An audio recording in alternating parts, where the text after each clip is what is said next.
കണ്ണൂർ വനിതാ ജയിലിൽ തടവുകാരിക്ക് നേരെ ഷെറിൻ കാരണവരുടെ പരാക്രമം. ജൂലി എന്ന തടവുകാരിയെ ആക്രമിച്ചതിന് ഷെറിൻ, ഷബ്ന എന്നീ തടവുകാർക്കെതിരെ കണ്ണൂർ ടൗൺ പോലീസ് കേസെടുത്തു. ചെങ്ങന്നൂർ ഭാസ്കര കാരണവർ കൊലക്കേസിൽ ജീവപര്യന്തം തടവ് ശിക്ഷ അനുഭവിക്കുന്ന പ്രതിയാണ് ഷെറിൻ. 14 വർഷം തടവ് പൂർത്തിയാക്കിയതിനെ തുടർന്ന് ഷെറിന് ശിക്ഷാ ഇളവ് നൽകാൻ തീരുമാനിച്ചത് വിവാദമായിരുന്നു. നല്ല നടപ്പ് പരിഗണിച്ച് ശിക്ഷാ ഇളവ് നൽകാനായിരുന്നു ജയിൽ ഉപദേശക സമിതിയുടെ ശുപാർശ.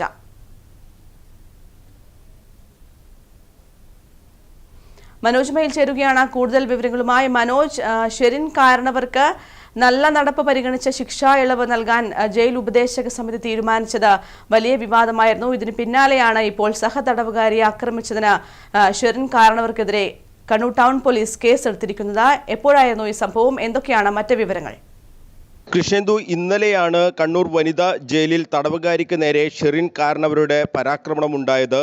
ജൂലി എന്ന തടവുകാരിയാണ് ആക്രമിച്ചത്. ഈ ജൂലിക്ക് നിസ്സാരം പരിക്കേറ്റിട്ടുണ്ട് എന്നാണ് പോലീസ് വ്യക്തമാക്കുന്നത്.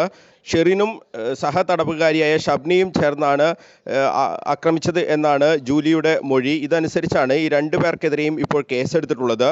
ഷെറിൻ കാരണവർ ഈ ചെങ്ങന്നൂർ ഭാസ്കര കാരണവർ കൊലക്കേസിൽ ജീവപര്യന്തം തടവ് ശിക്ഷ അനുഭവിക്കുന്ന പ്രതിയാണ്. 14 വർഷം തടവ് പൂർത്തിയാക്കിയതിനെ തുടർന്ന് ഷെറിന് ശിക്ഷാ ഇളവ് നൽകാൻ നേരത്തെ തീരുമാനിച്ചിരുന്നു. ഇത് വലിയ വിവാദമാവുകയും ചെയ്തിരുന്നു. നല്ല നടപ്പ് കൂടി പരിഗണിച്ചാണ് ഈ ശിക്ഷാ ഇളവ് നൽകാൻ ജയിൽ ഉപദേശക സമിതി തീരുമാനിച്ചിരുന്നത്. ഇതിൽ ഒരു മന്ത്രിയുടെ ഇടപെടൽ അടക്കമുള്ള ആരോപണങ്ങൾ നേരത്തെ ഉയർന്നിരുന്നതാണ്. അതിനിടയിലാണ്, ആ വിവാദങ്ങൾ നടക്കുന്നതിനിടെയാണ് ഇപ്പോൾ ഷെറിൻ കാരണവർക്കെതിരെ കണ്ണൂർ ടൗൺ പോലീസ് കേസെടുത്തിട്ടുള്ളത്. സഹതടവുകാരിയെ ആക്രമിച്ചു എന്നുള്ള രീതിയിലാണ് ഇപ്പോൾ ഈ കേസ് FIR രജിസ്റ്റർ ചെയ്തിട്ടുള്ളത്. കേസിലെ 1-ാം പ്രതിയാണ് ഷെറിൻ കാരണവർ. 2-ാം പ്രതിയായാണ് ഷബ്നയെ ചേർത്തിട്ടുള്ളത്.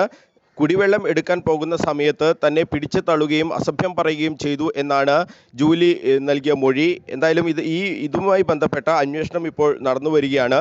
ഇതിൽ ഏറ്റവും ശ്രദ്ധേയമായ കാര്യം, ഈ ഷെറിൻ കാരണവർക്ക് ശിക്ഷ ഇളവ് നൽകാനുള്ള നടപടികൾ പുരോഗമിക്കുന്നതിനിടയിലാണ് ഇത്തരത്തിലുള്ള സഹതടവുകാരിയെ ആക്രമിച്ച കേസിൽ ഉൾപ്പെടുന്നത്. അതുകൊണ്ട് തന്നെ ഇനി ഈ വിടുതൽ ഏത് രീതിയിലായിരിക്കും എന്നതുപോലും സംശയത്തിൻ്റെ നിഴലിലാണ്. അതായത് നല്ല നടപ്പ് കൂടി പരിഗണിച്ചാണ് ഈ ഷെറിൻ കാരണവരെ ജയിൽ മോചിതന ശിക്ഷാ ഇളവ് നൽകാനുള്ള ഒരു ശുപാർശ ജയിൽ ഉപദേശക സമിതി നൽകിയത്. അതിൻ്റെ അടിസ്ഥാനത്തിലാണ് തുടർ നടപടികൾ മന്ത്രിസഭ തീരുമാനിക്കുകയും ചെയ്തിരുന്നത്.